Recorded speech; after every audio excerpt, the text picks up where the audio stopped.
Alors, salam alaikum. Bonjour tout le monde. Je me présente Dr Abdesmout. Bon, j'ai un cours aujourd'hui intitulé Complications urinaires des fractures de bassin. Donc, c'est un cours qui est simple, connaissant l'anatomie et connaissant les organes qui sont intéressés par ce cours-là. Savoir le bassin, c'est dire derrière qu'est-ce qu'il y a. Il y a la vessie, il y a l'urètre. Généralement, c'est les deux organes qui sont intéressés par les, comme on dit, les complications urinaires des fractures du bassin. Alors, on aura comme plan du cours introduction, rappel anatomique pour bien comprendre la physio-éthiopathogénie des lésions qu'on peut voir. Okay. Bien sûr, les données épidémiologiques, diagnostic bien sûr. Il faut savoir diagnostiquer pour bien traiter, savoir traiter et comment faire. Bien sûr, le traitement, pronostic et la conclusion. Alors, comme introduction, la fracture du bassin, c'est des fractures qui sont graves, exactement, qui sont graves, généralement secondaires à un accident de la voie publique ou accident de la circulation. Et exceptionnellement une chute d'un lieu très élevé. Okay. Alors, généralement, le patient se présente dans un cadre de polytraumatisé. Okay. Alors, le diagnostic, paradoxalement, parfois il est facile et parfois il est difficile. En fait, les lésions à des stades bien définis. On va voir ça tout à l'heure. Alors, le traitement, ça sera toujours, c'est la prise en charge d'un polytraumatisé. Okay. Donc, qui dit polytrauma dit, c'est la prise multidisciplinaire. Qui dit fracture du bassin, dit orthopédie, traumato, uro, viscéral, chirurgie générale, etc., etc.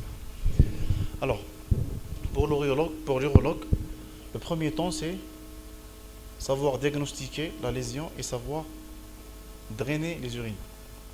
Parce qu'en premier temps, c'est un polytrauma. Donc le patient il est en choc. Okay. Donc il faut savoir drainer les urines. Puis, secondairement, diagnostiquer le type de lésion exact. Okay. Alors, rappel anatomique. Donc vous connaissez sûrement l'os iliaque, composé de l'os iliaque principal. Okay. Et les deux zones qui sont, et le coccyx sont derrière. Okay. Et les deux branches qui sont les plus sensibles et les plus faibles, c'est l'arc ilio-ischio, exactement, avec la symphyse pubienne au milieu. On aura de la simple disjonction symphyso-pubienne jusqu'à la fracture complexe des arcs ischio-iliaques avec l'os iliaque, et parfois même on aura une fracture du cotyle, du doigt du cotyle. Donc il y a le fémur et le doigt du cotyle. Les traumatismes graves, il y aura une fracture du doigt du cotyle. Ces fractures-là, ils ne sont pas graves dans le sens, mais ils viennent embrocher la vessie. Okay. Bien sûr, aussi les déplacements, généralement, c'est les fractures avec déplacement qui posent problème, qui sont responsables des lésions, soit vésicales, soit urètres. Okay. Bon, qu'est-ce qu'on a expliqué tout à l'heure? Alors, bon, là, c'est les éléments de solidité de l'os iliaque. Bon, anatomiquement, il faut savoir que le bassin, il abrite la vessie, okay, et l'urètre. L'urètre, il est composé de deux parties, la partie postérieure et la partie antérieure, l'urètre antérieur et postérieur. Généralement, l'urètre postérieur, il est composé aussi de deux parties. L'urètre prostatique et l'urètre membraneux. Le membraneux, c'est là où c'est la zone la plus faible, c'est la plus fréquente des lésions. Généralement, l'urètre antérieur, il est très rare de voir des lésions à ce niveau-là suite à un accident, voie publique, etc. Sauf sur un choc direct sur cette partie qui dit urètre antérieur, dit organes génitaux. Ok. Donc si vous avez des questions, il faut les poser, pas de souci. Hein. Okay. Bon, les deux mécanismes qui sont bon, soit accident de la voie publique, ok, et chute d'un lieu élevé. Alors, les mécanismes des lésions, on aura comme mécanisme les compressions latérales, okay, les compressions antéro-postérieures, antéro-postérieur. Ok? Et les cisaillements verticaux. C'est-à-dire, on aura un déplacement comme ça. C'est le cisaillement. Généralement secondaire à une chute d'un lieu élevé. Ok? Bon. Ça, c'est le mécanisme un petit peu des fractures, le type de fracture qu'on peut voir. Bon. On aura deux lésions apparentes. Et chaque mécanisme, généralement, il est propre au type de lésion. C'est-à-dire, la rupture de l'urètre, généralement, c'est le membraneux. Dans 80%, c'est le membraneux. Là, c'est l'effet de guillotine. Ok. Les ruptures de vessie, généralement, on va voir tout à l'heure les types de lésions vésicales qu'on peut voir. Généralement, ce sont deux types. C'est les lésions sous-péritoniales, parce que la vessie, c'est un organe qui est extra-péritonial. On aura une lésion sous-péritoniale, c'est par embrochage. Comme je vous expliqué tout à l'heure, lors d'une fracture du cotyle ou de la branche iliotibiale, avec déplacement de ce fragment qui vient embrocher la vessie. Généralement, la vessie est une vessie pleine. Ouais. Généralement, les vessies vides, généralement, il n'y aura pas de lésion parce que la vessie, elle est vide. Quoi. Ok. Ça, c'est le mécanisme.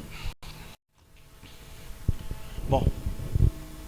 Les compressions antéro-postérieures, généralement, ils sont responsables de la déjonction symphysaire. Ok. Généralement, on a peu de lésions, soit vésicales, généralement vésicales, mais on a beaucoup de lésions urétrales. Ok. Maintenant, pourquoi on passe par là? Pour voir les lésions, le type de traumatisme. Parce que le malade, il est un polytraumatisé. Donc, comme urologue, comme chirurgien urologue, on doit savoir le type de lésion pour un petit peu essayer de voir sur le plan clinique le patient et de détecter une lésion pour drainer les urines. Ok. Parce que si on a une fracture du bassin qui est non déplacée, parce que le malade est en globe, il n'arrive pas à uriner, etc., comment on va faire pour drainer les urines? Est-ce qu'on sonde le patient en risquant d'aggraver une lésion qui est déjà existante? Voir, est-ce qu'on peut faire une cystostomie à minima pour drainer les urines? Parce que le premier but, c'est drainer les urines. Tout en connaissant les lésions qui sont là, qui peuvent être responsables ou pas de tel type de lésions vésicales, urétrales, etc., etc. Ok. Alors, bon, le rupture de l'urètre, il y a toujours par effet de cisaillement. Ok. Les ruptures de la vessie, généralement, elle est intrapéritoniale et elle se fait à vessie pleine. Ok. Bon, c'est juste des données épidémiologiques, savoir généralement ces lésions intéressent adultes jeunes, masculins, secondaires à un accident de la voie publique, compression latérale importante, les lésions associées, bon, qui dit polytrauma, thorax, crâne, abdomen, lésions cardiovasculaires. Ok. Bon. Les fractures du bassin, ils sont là, ils sont présents dans 20% des lésions d'un polytraumatisé. Il faut toujours les rechercher. Okay. Toujours on demande pour la prise en charge de faire un bassin minimum pour voir s'il n'y a pas de fracture de l'arc, il n'y a pas de déplacement, il n'y a pas de lésions associées. Okay. L'atteinte de l'appareil urinaire, dans les fractures du bassin, elles sont là dans 12 à 15%. Donc ils sont un petit peu rares, pour ne pas dire exceptionnels. Bon, on les voit généralement dans les traumatismes qui sont importants, qui sont graves. Okay. Et généralement, on ne les voit pas dans les fractures du bassin sans déplacement important. Une petite disjonction, une petite fracture de l'arc, un seul côté, etc., sans déplacement, etc. Généralement, les lésions qui font mal, qui sont responsables de ces lésions, c'est des fractures qui ont un déplacement, qui se déplacent. Ok. Donc, l'étude clinique pour traumatiser toujours, bon, sinon en fonction de la lésion et l'état de choc du patient, bien sûr. Fracture du bassin, donc on a une douleur, une impotence fonctionnelle du membre. Donc on a la prise en charge initiale, elle est toujours comme celle d'un polytrauma. Donc c'est-à-dire on est entouré par multi spécialités. ok, qui sont là pour gérer ce polytraumatisme. Ok. Bon, les complications urologiques proprement dites, bon, on commence par le premier organe, c'est la vessie. La vessie, bon, on aura plusieurs types de lésions, généralement soit une contusion, ok, soit un traumatisme direct, et les suspectés devant une hématurie, sans oublier l'atteinte urétrale qui est plus grave. Ok. Non, généralement, c'est juste une contusion, on ne fait rien. Ok. C'est juste une contusion, l'hématurie elle est là, elle va disparaître, bon, comment dirais-je, elle est appuyée par des examens complémentaires, savoir l'échographie, examen radiologique standard, etc., etc. Il n'y a pas de caillouf, l'échographie, il n'y a pas de lésion, extravasation du produit de contraste lors d'un neuroscanner. Ok. Deuxième lésion, c'est les ruptures de vessie. C'est la rupture vésicale. La rupture vésicale, il y a deux types. C'est un organe qui est extra-péritonéal. Bon, avec un contact intime au niveau du dôme avec le péritoine. Okay. Donc, on aura deux types de ruptures. La rupture, elle est intra ou sous-péritonéale ou extra-péritonéale. Ou intra ou sous-péritonéale. Généralement, pour les ruptures sous-péritoniales, le traumatisme est secondaire. Généralement, c'est un traumatisme hypogastrique violent. Maintenant, on peut avoir une absence de miction. Donc, le patient est en RVA, en rétention vésicale aiguë. Okay. Et absence de besoin. Parce que généralement, au choc, le patient il est obnubilé, etc., etc. Donc, le patient il est en rétention, mais ils ne sont pas la vessie. C'est juste un examen palpatoire pour voir s'il y a un globe ou pas. On peut voir ça. Si on a un doute, on peut faire une échographie rapide de débrouillage. C'est l'état du patient le permet, bien sûr. Parce qu'il ne faut pas oublier, généralement, c'est des patients qui sont polytraumatisés. Okay. Bon, l'examen clinique, il doit être rapide et sommaire. Parce que vous imaginez un patient avec un pneumothorax, une fracture du fémur, etc. Et les réanimateurs qui sont là, qui autour du patient pour réanimer le patient, etc. Et vous demandent qu'est-ce qu'on pourrait faire pour les urines. Est-ce qu'on draine? Est-ce qu'on met une sonde vésicale? Est-ce qu'on fait une sonde de cystostomie? Donc l'examen, il est toujours rapide et efficace, quoi, pour détecter telle ou telle lésion. Ok. Oui. Oui. Elle est réflexe, exactement. Exactement, elle est réflexe. Il n'y a pas d'autre chose. Généralement, c'est des lésions qui sont associées généralement à des lésions lombaires, du rachis lombaire, avec un choc. Le patient est complètement inconscient. Là, c'est une rétention qui est réflexe. Là, devant une contusion simple, généralement, qu'est-ce qu'on fait au départ? C'est essayer de détecter une lésion qui est grave. Et au premier temps, de faire le diagnostic de cette lésion et de savoir comment juguler en premier l'urgence. C'est-à-dire comment drainer les urines. Est-ce qu'on draine ou on ne draine pas?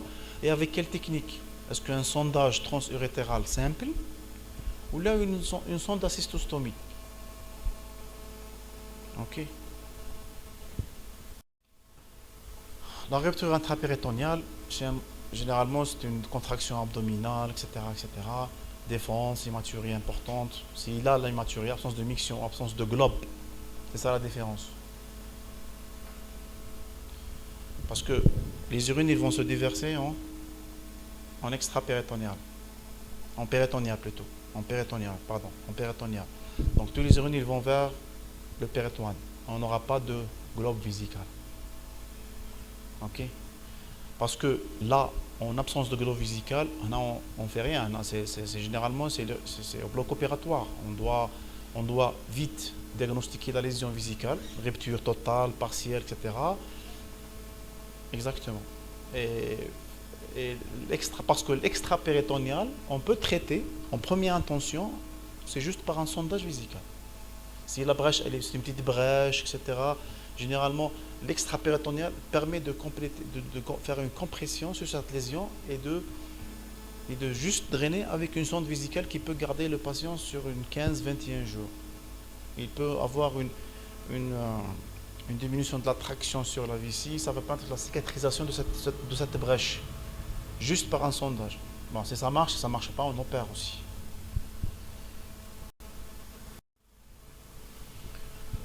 lésions qui font peur.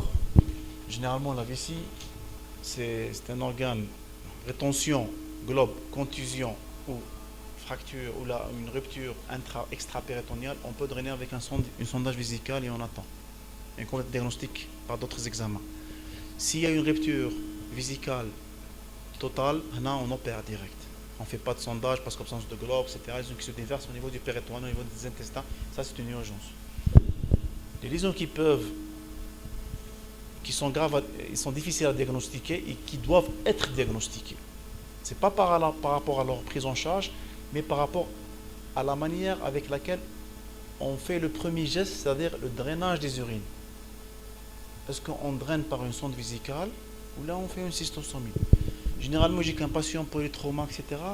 J'ai que le patient a une fracture du cadre obturateur avec déplacement, etc. pour sondage des urines. Et comme vous êtes interne, vous êtes résident, alors la décision elle doit être rapide et efficace en même temps. C'est-à-dire, si vous suspectez une lésion urétérale, là, on ne peut pas sonder le patient. Donc là, on va faire une cystostomie. Okay? Parce que c'est très important, ça va conditionner l'avenir du patient sur plusieurs facteurs, sur plusieurs paramètres. Okay? Donc la recherche, elle est systématique. Parce que c'est plus grave de l'apprendre, c'est plus grave et le diagnostic, elle est difficile. Okay? En cas de contusion abdominopelvienne, surtout, c'est fracture ou disjonction du patient. Donc il y a un déplacement, généralement parce que l'urètre qui est intéressé par ces lésions, c'est l'urètre postérieur. Et je dis bien postérieur parce que l'antérieur, parce que l'urètre fait deux parties. Il fait la partie postérieure et la partie antérieure. La partie postérieure fait à deux parties tannies. Fait à la partie l'urètre prostatique et membraneux. La limite, elle est séparée par le ligament périnéal. On bas j'ai l'urètre antérieur. Fait deux parties. Périnéal et pénéal. Alors, l'examen clinique il doit être rapide, toujours rapide, parce que c'est un peu le trauma, il ne faut pas oublier ça. Donc la douleur elle est hypogastrique, impossibilité d'uriner, rétroragie. Par rapport aux lésions vésicales, hématurie. Donc on a le malade a une miction, mais elle est hématique, soit contusion, soit rupture, etc. etc. Généralement, l'urètre, généralement, c'est une rétroragie. C'est-à-dire, c'est quoi la définition de la rétroragie? C'est quoi la définition? C'est l'émission de sang en dehors de toute miction. Par présomption, juste une rétroragie, on peut faire une dérivation directe, une cystostomie à minimum. On ne draine pas les urines par voie transurétrale. C'est-à-dire une sonde vésicale standard, quoi. Donc, lésion osseuse, parce que au niveau de l'urètre postérieur, qu'est-ce qu'il y a? Il y a le sphincter, strié responsable de la continence, ok? Et il y a aussi ce qu'on appelle le donc, le vérimontanum. C'est une dépression sur laquelle ils vont s'aboucher les canaux éjaculateurs. Ouais. C'est à ce niveau-là, s'il y a des lésions là, le malade, dans les complications à long cours, on peut avoir une incontinence par lésion sphinctérienne, parce qu'à ce niveau-là, parce que le membraneux, l'antérieur ne fait walou, il n'y a rien. Ça fait le postérieur, il y a le sphincter, il y a le col vésical bien sûr, il y a le sphincter strié, c'est qui est juste au-dessous du sphincter, du vérimontanum, et il y a aussi le vérimontanum. Il y a deux canaux éjaculateur qui vont s'aboucher à ce niveau-là.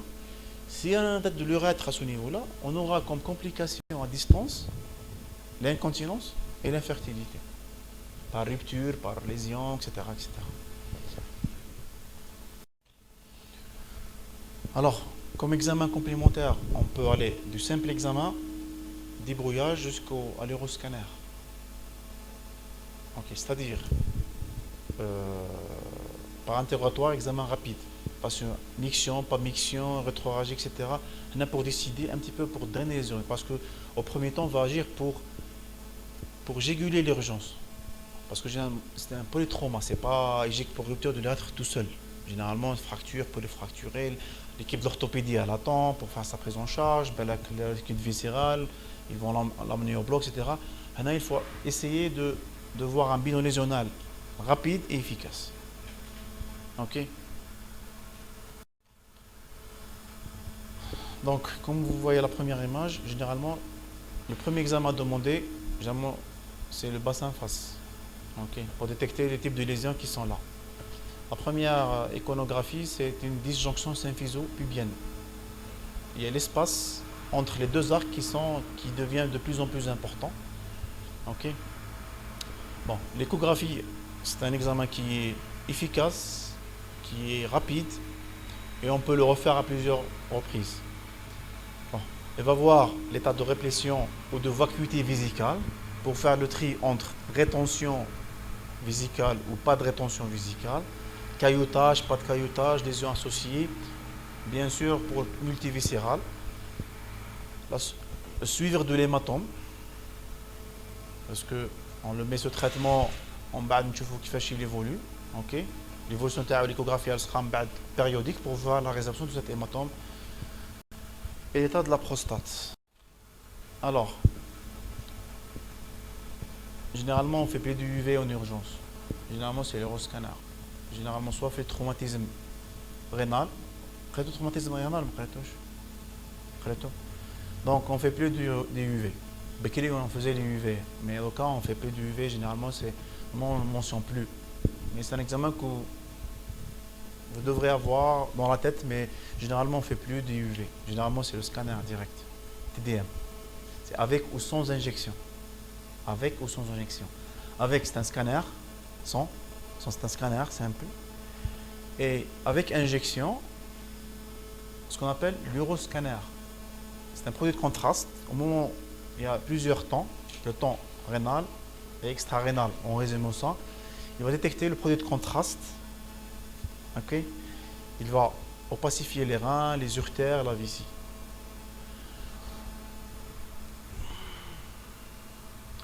Et on aura comme lésion, les clichés permictionnels. Bon, ce n'est pas les UV. Généralement, c'est l'ECR.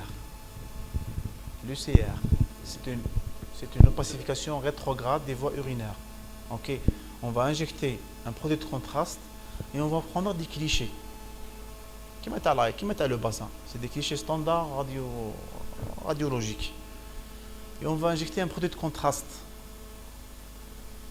Et on va détecter les lésions, mais l'urètre jusqu'à la vessie. L'urètre, s'il y a un passage du produit, il n'y a pas de passage. Est-ce que la vessie, il y a une extravasation du produit à l'extérieur de la vessie? On va détecter un petit peu le passage où va se passer. Est-ce qu'il est en extra ou là en intrapéritonéal? Ok. C'est juste un examen qui est rapide, facile, rapide. Donc on prend un produit de contraste, on met une petite sonde, on la met juste au niveau du méa et on injecte le produit. Il va passer tout l'arbre urinaire par voie rétrograde. Alors, en cas d'atteinte vésicale, on a deux types de rupture. La rupture intra et sous-péritoniale. S'il est intra, le produit va passer, mais la vessie, il va passer aux intestins, à la cavité abdominale. S'il est sous-péritonial, on aura une fuite juste en flémèche, c'est-à-dire des petites fuites. Généralement, elles sont latéralisées à la vessie. Par rapport à une brèche. Parce que les lésions sous-péritoniales, s'il y a absence de lésion urétrale, on peut drainer juste la vessie et la mettre en repos. Le patient doit garder la sonde jusqu'à 15 à 21 jours. Espérons que la brèche, elle va se cicatriser toute seule. Si elle est petite. Si elle est grande, etc., soit elle est extra, soit intra. Intra, on ne parle pas. Intra, on opère. C'est-à-dire on opère, la parotomie, on ouvre et on répare la brèche. Ok. Si la brèche elle est extra-péritoniale, c'est-à-dire elle est sous-péritoniale, on aura deux attitudes. Soit conservateur, on n'opère pas en premier temps et on observe l'évolution du patient. S'il évolue bien sous sondage vésical, si en cas d'atteinte, il n'y a pas d'atteinte urétrale. On peut laisser la sonde entre 15 à 21 jours espérons qu'il y aura une cicatrisation. Ok. Alors, allez, c'est la classification de lésions urétrales. C'est une classification anatomopathologique. Bon, vous n'êtes pas censé de la connaître, mais grosso modo, il y a trois types. Trois types de lésions. Le premier type, c'est une simple contusion urétrale. Deuxième type, c'est une rupture membraneuse, de l'urètre membraneux, juste au-dessus de l'aponévrose moyenne du périnée. Okay. Par rapport à stade 3, la lésion elle est très importante, avec un hématome qui est très important, qui arrive jusqu'au périnée, avec rupture de l'aponévrose moyenne de l'urètre. Okay. Vous n'êtes pas à la connaître par cœur, mais c'est juste pour avoir un type de lésion qu'on peut faire. C'est la contusion et la rupture, soit partielle, soit totale.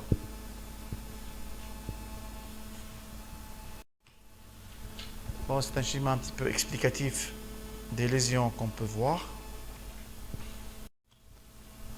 Ça, c'est le CR, par opacification rétrograde de l'urètre.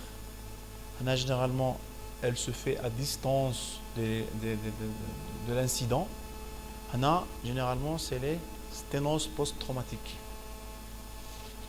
Parce que les contusions, les lésions partielles, au total, elles sont responsables de sténose. C'est-à-dire la lumière, elle se rétrécit complètement. Okay. Et on aura des lésions post-traumatiques urétrales. Toujours iconographie des lésions qu'on peut voir. Là, c'est une rupture totale avec diffusion du produit de contraste au niveau du périnée. Ok. C'est kiff-kiff. Généralement, ces lésions-là, on les voit avec rupture de l'urètre avec déplacement important. Parce que l'anatomie elle est complètement inexistante, quoi. Ok.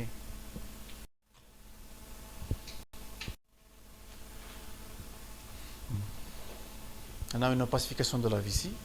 On observe bien qu'il n'y a pas de extravasation du produit de contraste, donc il n'y a pas de lésion vésicale. Mais par contre, il y a une surélévation de la paroi vésicale latéralement que vous voyez là. Généralement, la vessie, elle est à ce niveau-là où il y a les flèches. Généralement, elle est bombée.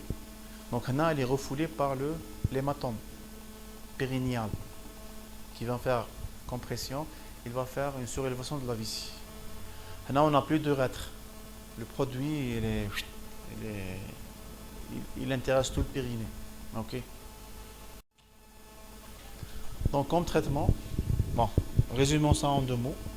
Les lésions urinaires, du fracture du bassin, vous avez 2 organes, 2 éléments qui sont intéressés par ces lésions-là, c'est la vessie et l'urètre.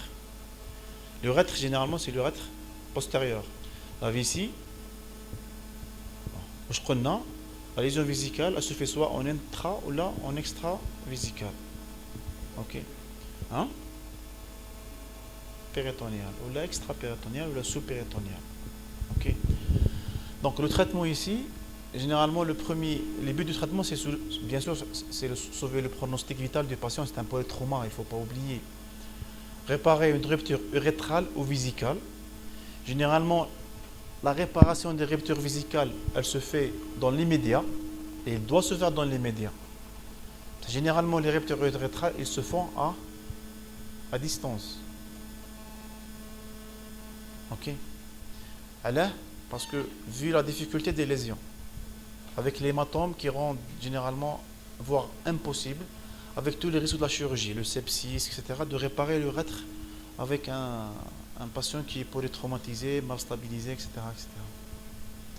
Améliorer le pronostic fonctionnel, bien sûr. Généralement, le pronostic fonctionnel ici, on parle des lésions urétrales, c'est pas vésicale. Vésicale, c'est une lésion, une brèche, on répare la brèche et c'est bon, on n'en parle plus.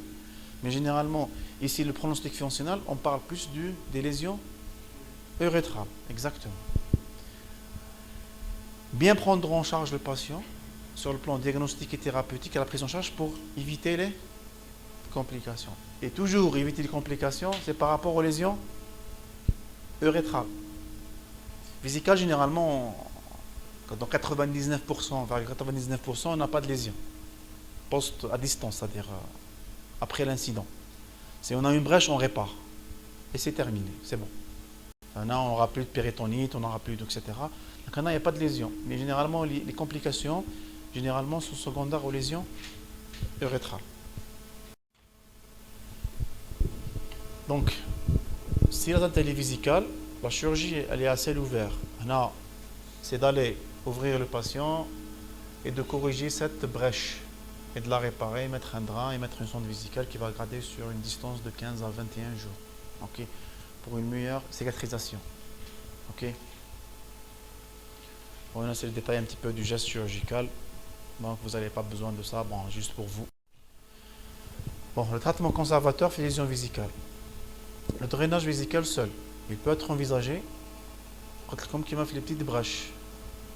Maintenant on peut, si le produit n'est pas en extravasation, il n'est pas important, alors on peut mettre une sonde vésicale, mais sous réserve de surveiller le patient sur 40 à 72 heures après. S'il évolue bien, après échographie, il n'y a pas d'extravasation, il n'y a rien, non, on peut ne pas opérer le patient. Au contraire de ça, on opère le patient. Ok. Donc, pour les lésions urétrales, dans 80, Bekri, il essaie de réparer en même temps, soit par chirurgie, soit par voie endoscopie. Voie endoscopie, c'est par voie rétrograde, il essaie de cathétériser l'urètre. C'est cathétérisable, les lésions qui ne sont pas déplacées. Il y aura un alignement, ce qu'on appelle un alignement de l'urètre. Il essaie de mettre une sonde urinaire sous vision de la vue par voie endoscopique. Alors, pour les lésions urétrales, si on a un doute de 1%, pour ne pas dire moins, si on n'a pas les moyens, si on a un doute diagnostic, s'il y a une rupture urétrale, on fait une dérivation, donc une dérivation urinaire type cystostomie. Okay. Donc, comme on le réalignement par sonde urétérale à ciel ouvert, on peut faire aussi à ciel ouvert si on a tenté à ouvrir le patient pour un autre problème qu'une rupture vésicale, etc., etc. On peut tenter ça, mais généralement on ne fait plus ça. Généralement, qu'est-ce qu'on fait? C'est on a un doute, ou là on est formel par lésion urétrale avec impossibilité de sondage. C'est-à-dire le sondage, il se fait, c'est même on a un doute, on peut sonder, mais de façon qui est atraumatique, douce, etc. Si la sonde elle bute à 5 il faut arrêter. Donc là il faut faire directement une cystostomie après échographie, bien sûr, etc., etc. Et on reprend le malade après, s'il survit à ces lésions, etc., pour un bilan lésionnel complet, et bien sûr d'essayer d'évaluer les dégâts et de réparer par voie endoscopie, soit par à ciel ouvert. Ok.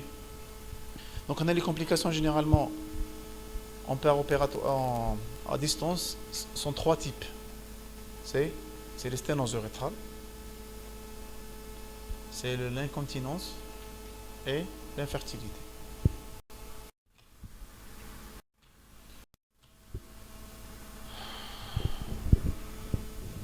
Donc, le geste il n'est pas toujours endoscopique. Maintenant, on peut opérer par ciel ouvert, par voie périnéale. On peut faire ce qu'on appelle, c'est le diagnostic de la lésion. Elle est là. Donc, on va détecter son siège exact et surtout sa longueur. Ok. Alors, qui met les jonctions. Donc, on est amené à couper cette zone malade, cette zone qui est sténosée, et de faire ce qu'on appelle les rétrographies termino-terminales. Termino-terminales. Okay. C'est-à-dire, on va couper cette lésion qui est sténosée et on va essayer de mettre un urtère sain mais un urtère sain. Okay. Généralement, il y a des conditions à ça. La sténose ne doit pas être supérieure à 2 cm, etc., etc. Parce qu'en coupant, ça risque de ne pas. Ça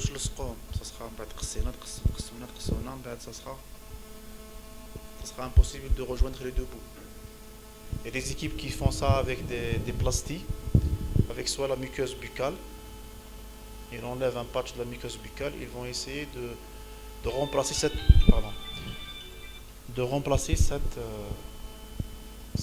zone malade, okay, et de faire le rapprochement. Okay. Sinon, généralement, il y a des équipes qui font ça avec la vaginale testiculaire. la vaginale, ils vont essayer de colmater cette, cette, cette perte exactement. Et c'est une perte de substance, tiens. C'est ça, c'est le terme exact. Ouais.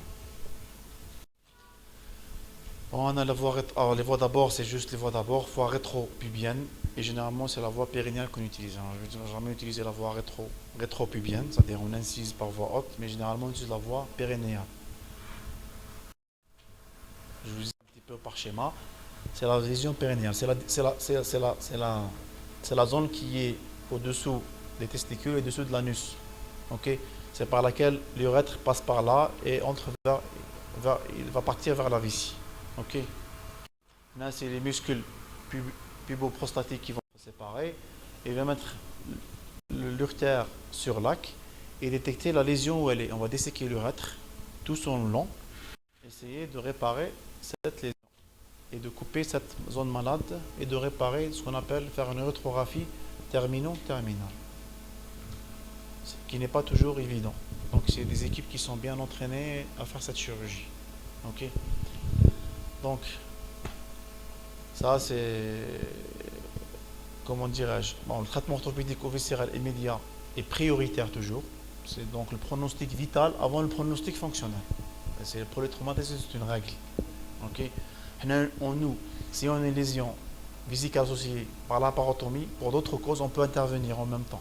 De faire une cystostomie parce qu'ils ont ouvert, des fois ils ont fait une laparotomie. Donc si on n'a pas posé l'indication d'une sonde vésicale, on entre avec les équipes pour faire un drainage vésical juste pour dérivation des urines. Ou en même temps, on répare s'il y a une lésion vésicale associée. S'il n'y a pas de lésion, le malade est en rétention avec suspicion de lésion urétrale, on fait une cystostomie chirurgicale directe. Ok. Parce que le cas est cystostomie à minima, c'est-à-dire une petite incision serrera et en globe vésical, on met la cystostomie par un drain spécial, un drain de cystostomie. Si le patient a été ouvert direct pour un autre problème, pour une splénictomie ou là pour un traumatisme hépatique ou là pour un truc. Non, aussi on peut faire une cystostomie en opératoire direct, chirurgicale. Ok. Bon, les atteintes vésicales, en résumant, c'est la contusion, c'est le repos au lit, sondage plus ou moins, en fonction de l'état du patient. Maintenant, on peut sonder même, il n'y a aucun problème. Ok. Rupture intrapéritonéale, chirurgie ciel ouvert. Sous-péritonéale, chirurgie aussi, mais à condition qu'on peut faire un traitement conservateur si ces conditions sont réunies. Donc la bâche n'est pas importante, il n'y a pas de caillotage, absence d'ischie osseuse dans la rupture, ok, et absence de risque infectieux particulier.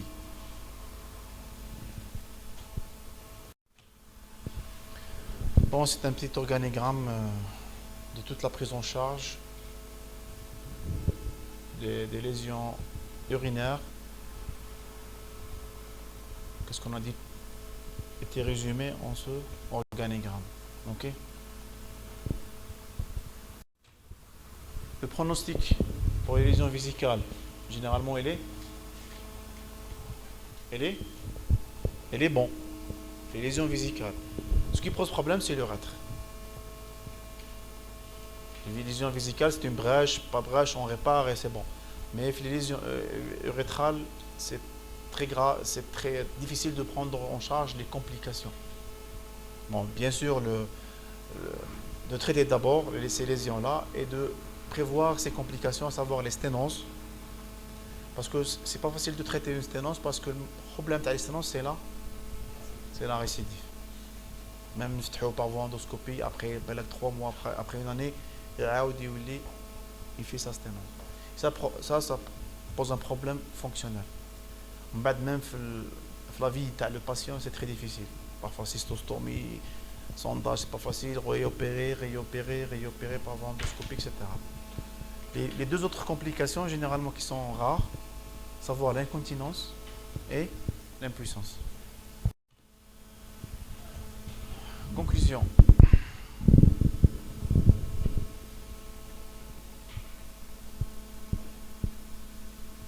Il faut savoir, en résumé de conclusion, faites votre conclusion tout seul.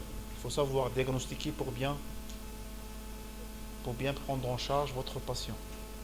Ok. Il faut détecter type de lésion pour avoir l'attitude thérapeutique adéquate à ce. Parce que imaginez, s'il y a une rupture partielle de l'urètre, on va job avec une sonde vésicale, tac, on va déchirer encore l'urètre, on va aggraver encore ces lésions-là. Donc il faut être rapide et efficace, de court, pour éviter les complications, surtout en matière d'atteinte urétrale. Oui. On peut pas. C'est ça la difficulté. Bon, tu regroupes, bon, tu regroupes tous les éléments cliniques que tu as, cliniques et paracliniques. C'est-à-dire les radiographies qui ont été faites, tu vois est-ce que les fractures, ces types de fractures peuvent donner des lésions ou pas. Parce que s'il y a une petite jonction avec un petit cadre obturateur unilatéral sans déplacement, non, il y a 0%, pour ne pas dire 0%, qu'il y aura des lésions urétrales quand même. Bon. Si on a un doute, même avec tous les éléments qu'on a, mais on est mal un petit peu aidé, il n'y a pas de radiologue, il n'y a pas de lésion, il n'y a pas d'éléments qu'on peut faire le diagnostic, non, on fait une cystostomie, mais on est tranquille. Même si on l'a fait à tort, ou là en excès plutôt, mais à tort, mais en excès, c'est-à-dire, ça ne va rien changer. Blex, là que tu auras bien fait de ne pas mettre une sonde vésicale et d'aggraver encore ces lésions qui sont au début, qui sont minimes. C'est juste une contusion, une petite déchirure, etc. Ok. Mais oui. Oui, l'écho tu peux faire. Bon, c'est pas visible, mais tu auras des éléments en faveur d'une. C'est surtout les fractures de bassin que tu as. C'est-à-dire que si tu as une fracture bilatérale avec déplacement, c'est une urétroragie. C'est une lésion urétrale là, presque à 100%. S'il y a une fracture du côté avec déplacement, il y a une suspicion de. Il faut baser sur l'interrogatoire, l'examen clinique et l'examen complémentaire. C'est-à-dire, tu peux poser la question au patient, est-ce que vous avez uriné, pas uriné, est-ce que le malade est en globe, pour faire un petit échographie de débrouillage, etc. S'il y a notion de rétroragie, pas de rétroragie, généralement, c'est tous les éléments pour un petit peu aller vers le diagnostic de rétroragie. Là, tu as une atteinte, une lésion urétrale. Mais si on a un doute, même 1%, on fait une cystostomie. On est tranquille. On fait une cystostomie. Maintenant, on complète les investigations, etc., etc. Ok. Je vous remercie. Oui.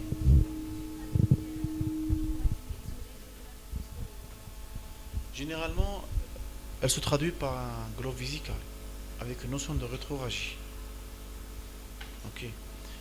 Généralement, il y a un empattement au niveau pubien. Ça dépend à les lésions fracturaires associées. Généralement, les lésions urétrales, mais je ne sont pas tout seuls. Par exemple, si vous